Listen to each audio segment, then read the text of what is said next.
This is the Moonlight Graham Show, a freewheeling conversation with the role players, the underdogs, and guys with flat-out great stories in sports. Welcome back to the Moonlight Baseball Hour. Once again, I'm your host, Tim Flattery, and my co-host on almost every Moonlight Baseball Hour is the father of future Major Leaguer Louis Flattery, Neil Flattery. Neil, how's it feel to be back on the Moonlight Baseball Hour? Glad to be back, Tim. I'm glad I got invited back. I hope I'm ready to go for tonight's pod.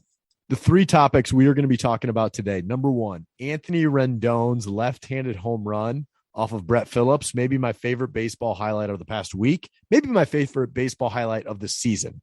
Number two, we're going to talk about the dead balls controversy. So right now, kind of the big talking point on Twitter and amongst people that just want to rag on the big game is that Major League Baseball, there's a conspiracy. They used to juice the balls. Now they're deadening the balls, and it's having a big impact on the game. And number three, we're going to talk about Iowa high school summer baseball. Iowa is one of the only states in the country that still plays summer baseball, right? So even at your high school level, they're not playing that in the spring when school is going on. Most of the season is happening after school ends and in the summer. And Neil and I are going to break that down. So first of all, Neil, the other night, Angels versus the Tampa Bay Rays. It was one of these nights where they were showering Shohei Ohtani with all of the awards that he got last year. It was the big Shohei night for the Angels. It was an Angels home game. So Shohei got, the MVP award. They presented him all like 30 awards that he won last year. The Angels had an incredible night. Mike Trout hit 2 home runs. Shohei Ohtani hit 2 home runs. But the real highlight of that game was the 8th inning. It was the bottom of the 8th. Brett Phillips, the right fielder, who's a great entertainer, comes in as the pitcher. So it was his second pitching appearance of the season, third of his career. He comes in the bottom of the 8th in a 10-0 game. And Anthony Rendon, who's, of course, the third baseman for the Angels, he comes to the plate, but he comes up left-handed. So, of course, you have Phillips as a position player pitching. Rendon comes up, and he's going to swing it left-handed, the first left-handed at-bat of Anthony Rendon's career. Brett Phillips lofts in a 54-mile-an-hour pitch that Anthony Rendon hits out of the park left-handed. And it was just an incredible moment. First of all, because what I thought was cool about it, not only was, Brett Phillips pitching, always fun. Anthony Rendon coming with left-handed, everybody was at the top step of the dugout looking to see what was going to go on. He hits the home run. Then a fan catches it in a packed stadium while wearing a glove, which was cool to see. And then once Rendon gets back to the dugout, they put on a cowboy hat for Rendon, and they kind of like whip him like he's a horse up and down the dugout for this awesome home run celebration. And it's almost the perfect baseball highlight all the way around. Neil, what'd you think of this highlight when you saw it? Tim, I thought it was really fun. Although I'm not sure, and I hope I don't sound like this old fuddy-duddy when I talk about this, but it seems like the last couple of years, though, all these teams have been so, they're so strained with pitching, and they want to limit the amount of pitches these guys are throwing. And so they're throwing these,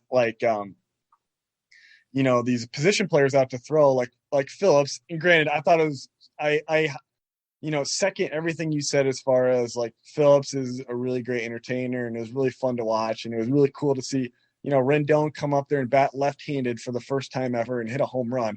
It's crazy. But the other part of me, like I said, I know this is unpopular, but the other part of me is I don't know. A part of me is I don't like that the team just mailing it in. It's like at the end of the alumni tournament when, it's a minute left, you're down 15, and we just concede the game. A part of me doesn't like that that's how these games are ending, just throwing out Brett Phillips or the Twins did a couple of years ago, just throw out La Tortuga for the last at the end of the game. But granted, I understand it's a packed house and it was really fun to watch and all that stuff. I get that. A part of me doesn't like the fact that, I don't know, he's just out there lobbing pitches in a major league game. But I know that's unpopular, so I don't know. What do you think, Tim? So I'm kind of going to talk out of both sides of my mouth with this one, because there is a part of me that is frustrated with the construction of rosters nowadays, where you have guys that are starters are throwing less innings than ever before. We're kind of really taking care of pitchers' arms. And at the same time, you have more position players pitching than ever before. Like, there is a need for these innings eaters on a roster. And there's also a need for, sometimes a pitcher needs to wear it for a couple of innings, right? If you need to go out there and finish a game instead of having a position player come in for the ninth inning, some pitcher needs to sack up and just throw an extra inning, because that's what bullpens do, right? They got to do that type of stuff instead of blaming it on, the roster construction, or MLB needs to change the rules. It's like, actually, that's what some of these back end of the bullpen guys need to do. The other side of me thinks that baseball has had a long, long history of fun, entertaining things within a game. And like, you take it back from Eddie Goodell, right? The midget that was like 3 feet tall, that got in that bat in a major league game and walked on 4 pitches. You take it back to when Satchel Paige brought in the outfielders after 1 out, brought in the infielders after 2 outs, right? And so there are these kind of game within a game things that have always happened through the years that I think are fun. Like, and I think baseball is the one sport that you can do this. Like in football, if it's a blowout game, you can't be jacking around. The closest thing we ever got to it was Doug Flutie doing a drop kick in a Patriots blowout. But guys would get hurt if you started jacking around. Basketball, you can't have a blowout game turn into like the Harlem Globetrotters at the end of the game. But baseball, you kind of can. And this was an instance here where like nobody got hurt. It was only entertaining. It only elevated the game. And it also keeps fans in the seats on a blowout to see what's going to happen at the end of the game if something really fun's going to happen. I would argue it's the same concept of why I like really, really long extra innings games, because people have to get creative at the end of the game to figure out how to win in a long extra innings game. Same thing with a blowout. It's one of the times in sports that you could see something really, really unique happen that you'll never get in any other game or any other sport. Yeah, and I agree. I agree completely. And I want to say, I'm not like completely, I haven't quite made up my mind. I feel like I'm like split both ways, where like what I really liked about it too was, like you had said, Tim, like watching that clip, it was just cool to see how, obviously there's a no-hitter in that game. And so the stands were packed and all like that and everything like that. And the fans were going crazy. And that was really cool to see. My only issue with it is really like, you got a lot of these staffs have like 13-man pitching staffs now, and they're still throwing out position players, on a semi-regular basis. And so it's like, if it was like Brett Phillips was, doing this maybe once or twice a year, that's one thing, but he's probably going to pitch, he'll probably pitch 10 times this year, maybe more. But like I said, it's fun. Like I'm pro fun. Well, another way maybe to find the middle ground here is my advocacy here for every team. And I shouldn't say every team, because I don't think this should be a rule, but I think more teams should consider carrying a knuckleballer. And the reason for it is when you have limited pitching options in games like this, a knuckleball guy can throw almost every day. Like they can throw, because they're only throwing the ball like between 70 and 85 miles an hour, major league type of arms. They have a lot of juice in their arm where they could throw 5 to 6 times a week. So in these type of situations, when either your team's way up or you're way down, or you need a spot start after, a starter goes down, or you need a guy to throw 7 innings after your starter gets knocked out in the third inning, you need a knuckleballer on the team instead of having to turn to a position player. And I'm just surprised in like the modern era here that we're not actually seeing more of that type of creativity. It seems like it would lend itself to teams carrying a knuckleballer that can throw more often, or at least a pitcher that has that trait where they can throw more often, because every team needs that now more than ever, with the things that I talk about with starters going less innings. So I would really like to see more knuckleballers in the game. There's currently 0 knuckleballers in the game. Mickey Janis was the only knuckleballer last year. He only saw 1 appearance. We did have 2 knuckleballers a couple of years ago with Stephen Wright, who won 2 World Series rings with the Red Sox. And then Ryan Feuerbend was a left-handed knuckleballer, only the second left-handed knuckleballer of my lifetime. His last appearance was in 2020. Currently, baseball has got no knuckleballers, and I feel like that would be a compromise, Neil, of like the entertainment value and also solving the innings eating issues that bullpens need. Yeah, it's funny. And I think you made a really good point why knuckleballers would be more useful in today's game than maybe ever before. But on the flip side of that, we don't have any knuckleballers in the game right now. So it's like, I wonder why it is the case that although it maybe would fill a need that the modern game has, over previous eras of baseball, but we're also experiencing less than ever before. Like, is it because maybe you had brought this up earlier, where these front offices they're so numbers focused. They want in just the aspect of having a knuckleballer that just brings a level of unpredictability to, how they're going to throw. Just the way a knuckleball ends up is just completely unpredictable. You probably have to have a knuckleballer, then you may have to have a special catcher to catch the knuckleballer, and that burns another roster spot and stuff like that. So it's interesting to me how you laid out a good case of why there needs to be more knuckleballers, but we don't have any knuckleballers in the game right now. So it's just kind of interesting.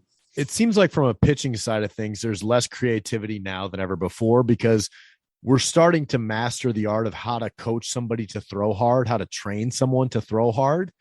And so now there's just way more guys that can throw hard because we know how to train them for that. And because for that reason, teams can just cycle through guys, right? They'll throw hard, they'll blow their arms out. We'll get another guy to throw hard, he'll blow his arm out. And so it's not really worth the investment or the risk to have anybody in your minor league system not trying to follow that same homogenized route. Yeah. Whereas there was more diversity within pitchers in the olden days, where you had, lefty thumbers and right-handed Greg Maddux types, even though Maddux didn't come up necessarily that way, but you get the point there. And I just think it would be really good. And maybe like the Savannah Bananas are the team that has, 8 knuckleballers on their roster, and they're the team where that's breeding knuckleballers. But we need someone, like, whether it's in independent baseball or a team in minor league or in the affiliated structure, to be investing in knuckleballers, because it's really hard to hit. It's really fun to watch, and it's a unique wrinkle in the game that I don't want to see go away. Yeah, I agree, Tim. But I mean, on the other side, it just seems like it's less expensive too to just, call up a 22-year-old who is going to be able to throw 100 miles per hour. You can pay him the league minimum salary before he blows his arm out in 3 years, and he doesn't get to that second contract, and then you can just keep replaying that formula year after year. And it seems like that's what a lot of teams are doing. Yeah, but if I'm a GM, I'm gonna have at least 4 knuckleballers in my system. Yeah, me too. That's a hard and fast rule. Anything else there, Neil, before we move on to our second topic? I don't got anything, Tim. Where do you stand on the conspiracy theory of dead baseballs? So I think it's definitely a conspiracy theory. Like, it seems like there's a lot of evidence that MLB doctored the baseballs, because maybe 10 years ago, we had went through a dry spell after the steroid era had ended, and we went through this dry spell of runs. And MLB baseball, or Major League Baseball, tried to do something to, increase run output after that point. And so all evidence indicates that they, doctored the baseballs to make them fly longer or give them more aerodynamic push to make them, increase home runs and stuff like that. And then it just got way out of whack where like Brian Dozier was hitting 45 home runs. And, it's just like every team had like 3 or 4 guys that were hitting 30 home runs. And it just kind of made a mockery of a lot of these home run stats. Where the weird thing though is like no one even came close to Barry Bonds' record or 70 home runs, although Stanton got to like 60 and stuff, which I don't really understand why total home runs increased by so much, but like there were no like single season guys who were going after those single season marks, which is weird, but I don't really have an answer for that. But it does seem like baseball did something to the balls, but they don't want to admit it, even though a lot of evidence points to that. And now they've flip-flopped where they brought the baseballs back to normal and runs are way down. What I think is kind of annoying about it from my standpoint is baseball should never have done anything with the balls. And if they did do something to the balls, they should have at least been transparent with us saying, hey, runs are way down. Let's try to get runs up to make the game more exciting and bring more action to the game. And so we're going to make the balls fly a little farther. If they were just transparent with us, that would have been fine. But then everyone freaked out when baseball made those changes to the balls without telling us. And they're mad at us for that. And then now the baseball has changed the balls back. And now everyone's mad at baseball again for making this change back. And so it's like, I don't know what the middle ground is. I don't mind the game how it is now. I mean, I think there's a case to be made that less runs scored is more exciting because it brings more drama. The games are closer. And so there's more drama later in the innings, but I don't know. What do you think, Tim? I just kind of rambled there. Well, I remember a couple of years ago, I had Colin Ray on the podcast, right? Major League pitcher Colin Ray. And I asked him about the balls. And at that time, he said this was when there was juicing the balls. And he told us on the pod that it was an obvious difference if you held a ball from last year to this year, because he said every now and again, last year's balls would get mixed in with this year's balls. And you could tell just as a pitcher on the mound, when a last year ball got mixed in and got thrown to you, you knew right away just from the feel of it, which I thought was really interesting. And to your point, there was that lack of transparency where it would be nice if they just told us what they were tinkering with. I do think that maybe the reasoning why Major League Baseball is deadening the balls, because I don't think this is really conspiracy. I think it's happening and they're just not admitting it to us. But like the physics of it play itself out, like with the StatCast stuff that we have now. If a ball is hit 105 miles an hour at a 34 degree launch angle, that ball used to go 420 feet. Now it's going 398 feet and it's an out, right? So we have some of that data that we can show you, that is just simple physics. So I think the reason why they're doing it is, number one, they're trying to get away from the 3 definite outcomes from every at bat, right? A home run, a walk, or a strikeout. The home run is exciting, but relatively speaking, it's kind of boring because it happens really quick and nothing happens after it. There's no more really action other than the 5 seconds there. Walks are boring. Strikeouts are boring. What's exciting about baseball is base hits, doubles in the gap, triples, guys running the bases, stolen bases, plays in the field, defensive plays. And all of that happens with a deader ball, creates more of that stuff. And so what I think baseball is trying to do is say, okay, we want an adjustment to be made on the hitting side. If a 34 degree launch angle with 105 mile an hour exit velocity used to go out of the park and now it's not, well, then hopefully hitters will make that adjustment. And now they're hitting those balls into the gap instead of trying to hit them out of the ballpark. Right. But I think that's not something that happens overnight. That's something that happens like over 3-4 years, And so those are the type of adjustments I think that baseball wants to happen overnight. That's not going to happen. The other reason is the humidors now. So it used to be with the humidors, whether you're playing in Colorado or Arizona or some of these higher altitude places, they would have humidors in like a handful of stadiums throughout the league. But the other stadiums across the league didn't have the humidors. Now every stadium has humidors. And I think what you're seeing is the humidors have a big effect on the baseball, whether or not they've changed the baseball or not. The humidors, I think, are an interesting thing to be studied here. But ultimately, I think this is all just an overcorrection for the juiced balls from a couple of years ago. It'll be interesting to see how it plays out. there's a lot of stats out there that I think are interesting. The biggest takeaway right now is last year in 2021, the average number of plate appearances that it would take for a home run to occur was just over 30 plate appearances. Right now in 2022, it's over 41 plate appearances per home run. So it's 11 more plate appearances between home runs than it was a year ago. And that's a massive difference. That's more than one time through the order of the season this year. So it's obviously way less home runs. At the same time, like Byron Buxton still has 9. Aaron Judge has double-digit home runs already. We're just at the start of May here. So I'll be curious to see how this plays out as temperatures warm up. Yeah. And, more than likely baseball is going to make some stupid overcorrection here in about a month, and we'll see it swing the other way. Yeah. If all that's being said, Mike Trout's putting up his best numbers of his career so far. But like you said, offensive numbers are usually down in April as it is. And so, though they're not down quite as much as they are down right now, but I expect the offensive numbers to go back up when the weather warms up. And we didn't have a full spring training this year. And pitchers usually have an advantage over hitters when they don't have a full spring training. It's another factor. What I'd like to see, though, is instead of making any knee-jerk reactions here, just let it play out. Let it play out for the season.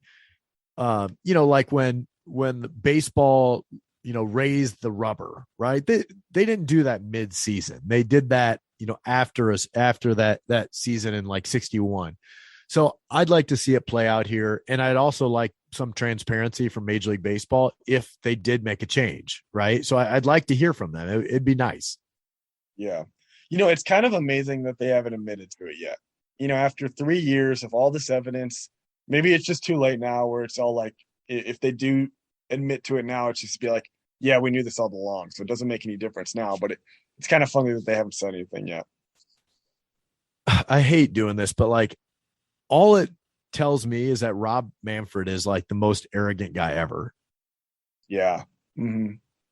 I mean, yeah, because all the numbers point to it. It'd be an easy thing to say, hey, we wanted more action in the game. We wanted more home runs. We made this change to the ball, and it was too much, and so we made a change. It's not that big of a deal. Anything else, Neil, before we move on to our final topic? No, let's move on. When I said Louis was going to be a future major leaguer, how'd you handle that? It kind of put a lot of pressure on me. I mean, my daughter's 2 years old now, and she doesn't even really hold the baseball bat the correct way yet. So, I got some more work to do with Louis.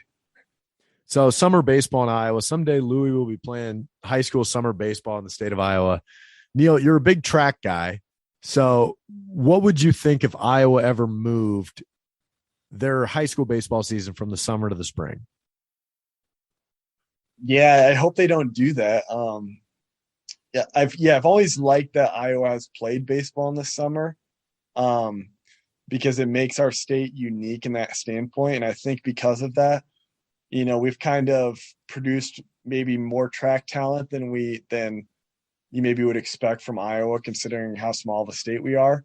So I like that standpoint, and I like the fact that you can play 4 high school sports in Iowa for your high school. It does seem like in recent years, though, they've been moving the baseball season up farther and farther into the spring now, where it's like, baseball is starting up. Guys have started practice at the beginning of May, I believe. And there's games starting up. Is it next week already for high school? I think that's probably right. They started practice a week ago. So there's probably 2 weeks of practice before your first game. Right. And they really only get, you maybe get a month and a half of a season now, where I feel like back in the day, you would go towards the end of July, where now like districts start for baseball. Thought I saw the schedule the first week of July. And so it's really consolidated into that June season now. Yeah, I saw some baseball schedules out there that were like 27 games in 41 days. So it makes kind of for a scheduling nightmare for a high school AD of how to make sure that schedule is worth it. But I'm just a big advocate of summer baseball. I'm a big believer that baseball is 1,000 times more fun on hot summer nights under the lights. That's how baseball should be played. For those that are advocating for spring baseball, first of all, you would have had like 5 games this year because it was just a terrible, cold, rainy, wet spring here in the state of Iowa, and all the games would have been canceled, especially if you didn't have a turf field. But why baseball? This is also my reasoning for, I don't understand why people in the upper Midwest start playing like traveling tournaments in February. It's like, that's miserable. If you're doing 8-year-old, 9-year-old, 10-year-old tournaments in March and April, it's no doubt those kids are going to be quitting by the time they're in 6th grade, is because they were playing baseball in a snowstorm when they were 9 years old. That's horrible. Baseball should be played on July summer nights. That's just the reality of it. It's way better on a warm night under the lights. It's miserable when it's cold, when it's wet, when it's rainy. So why would you put your kids up to that? And why would you want that for your high school team? Now, granted, it's tough to get kids to like give up their summers and play baseball, but for anybody that's played summer baseball, it's also the best high school sport there is. It just, there's way less pressure. It's a way different sporting environment than any other sport because it's in the summer and you have that dugout, and it's so much fun when it's done right. Yeah, I agree, Tim. It almost makes me think, how do these other states do spring baseball? In Minnesota and in the upper Midwest, these schools don't have turf fields like St. Ed's will have now. How did they even make it work? I honestly don't even know, because I've never talked to a Minnesota guy about it. They hardly play any games. Like, that's why American Legion is so big in Minnesota, and town ball is because their high school seasons are almost non-existent. You'll have like state champions that played a total of 18, 20 games some years. And then they play Legion ball or town team ball all summer. So the high school game is really, a second class game up in Minnesota, whereas like the Legion game and the town team places above that. Now in Iowa, we don't have a healthy town ball, sport throughout the state. Eastern Iowa does a pretty good job of it. We also don't have strong Legion ball here. And now we got people advocating to move the high school game out of the summer and into the spring, and they're condensing the schedule. It's almost like they're making every wrong decision for baseball in the state. Yeah, that's interesting, Tim. Yeah, and it'd just be a shame, too, from like a track standpoint. They only ran like 5 or 6 track meets this year too. So It wasn't even like they were able to run any track meets too, let alone baseball games. I don't know. Yeah, if you move baseball to the spring, you're also killing track, tennis, and golf. Right, and that's another thing. I mean, I think of a school like St. Ed's, where the class sizes are getting even smaller. You already have 4 sports that kids are playing in the spring. You have soccer, tennis, track, and golf. And so moving baseball there, I don't know how these schools would even be able to field 5 different teams. Just seems crazy. Anything else? Golf to the fall. Yeah, we can move golf. Can we just get rid of golf? Yeah, I know. Here's the thing about golf. I hear a lot of people a lot of times say like, oh, I wish I would have started playing golf earlier, And my point is like baseball, tennis, track, basketball, football. I mean, like all these other sports, you only can play when you're young. Like you'll never play these sports ever again.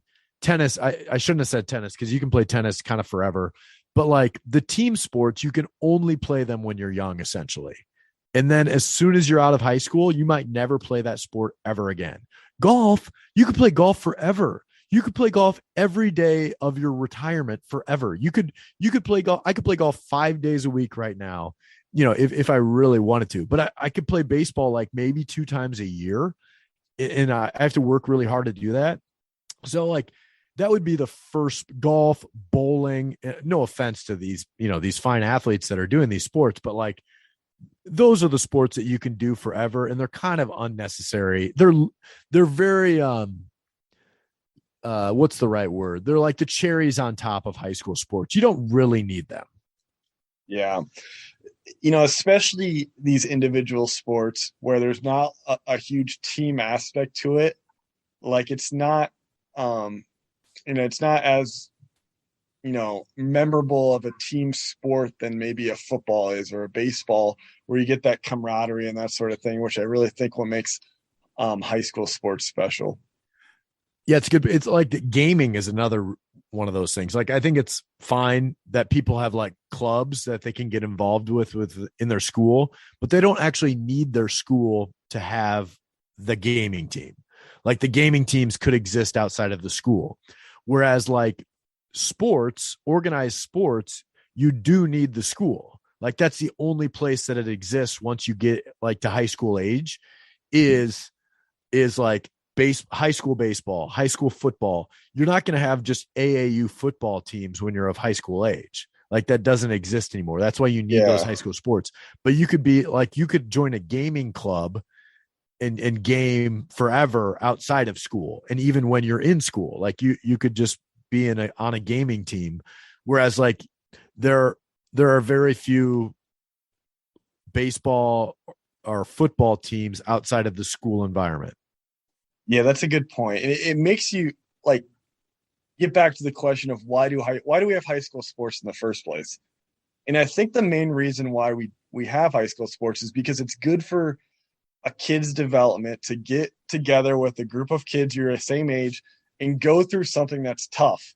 That like, go through a 2-a-day football practice in August, or go through a tough basketball practice, or go through a track workout with some guys, that you're friends, and like going through that, tough environment as a team is good for a kid's development. And I just hate the gaming thing, to be honest with you. I think it's just counterproductive. I don't think gaming itself is a bad thing. I just think, a school sponsored gaming program is not like what we're trying to do with high school sports. Yeah. It's like not the point of the sports in general. Of why we have school sponsored sports. It seems like the biggest reason for gaming teams is to try to be inclusive for like non-jocks, right?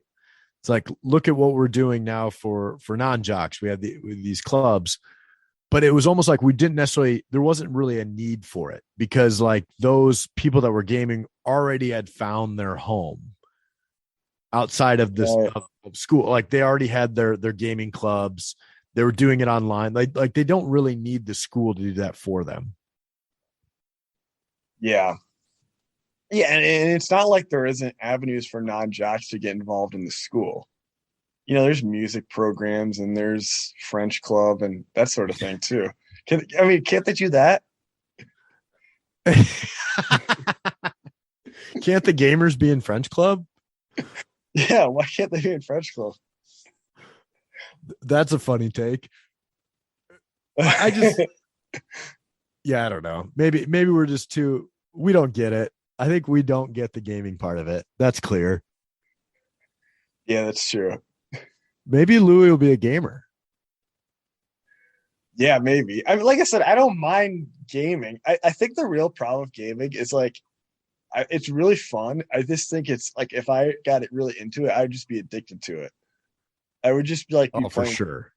I would just be playing like whatever, a season of NCAA football just nonstop or something like that.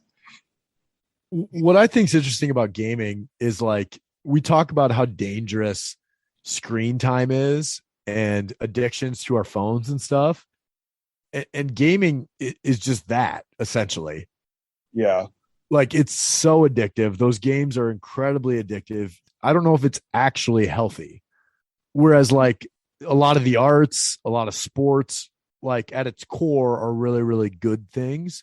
I'm not sure modern gaming is really something you necessarily want your kid to be doing, because it's probably not like healthy brain activity, healthy screen time, healthy addiction. Like it's probably not those things.